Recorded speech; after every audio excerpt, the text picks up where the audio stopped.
Je n'en peux plus. Léa Salamé s'agace en plein direct sur France Inter.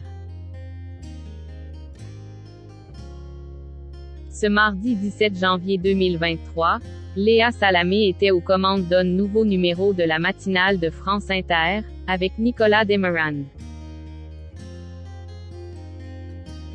Et un détail n'a pas échappé à l'animatrice, ce qui a eu le don de l'agacer en direct. Léa Salamé a une vie professionnelle bien remplie. Chaque samedi soir, les téléspectateurs de France 2 peuvent la retrouver aux commandes de Quelle époque, en deuxième partie de soirée. Et depuis 2014, elle co-anime avec son ami Nicolas Demorand la matinale de France Inter, baptisée 7/9e H30, du lundi au vendredi. Ce mardi 17 janvier 2023, un détail n'a pas échappé aux auditeurs qui ont pu suivre le programme radio en vidéo. L'invité du jour de Léa Salamé et Nicolas Demorand était l'homme politique Fabien Roussel.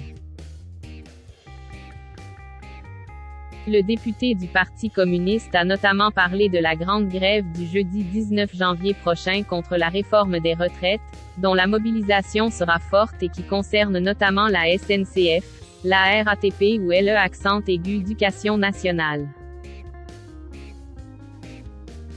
Si d'ordinaire, ce sont davantage les invités qui sont filmés, et l'équipe technique a semble-t-il préféré cadrer sur l'animatrice de 43 ans. Un détail qui n'a pas échappé à cette dernière.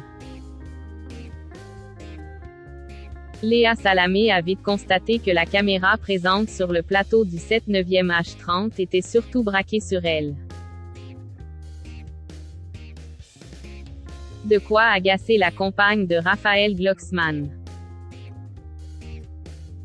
Loin d'avoir sa langue dans sa poche, elle a donc indiqué à Elle équipe qu'elle en avait assez d'être constamment filmée, après avoir jeté de nombreux regards sur le retour écran.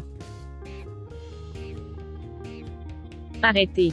Je n'en peux plus, a-t-elle en effet chuchoté, tout en faisant une croix avec ses bras pour faire part de son mécontentement.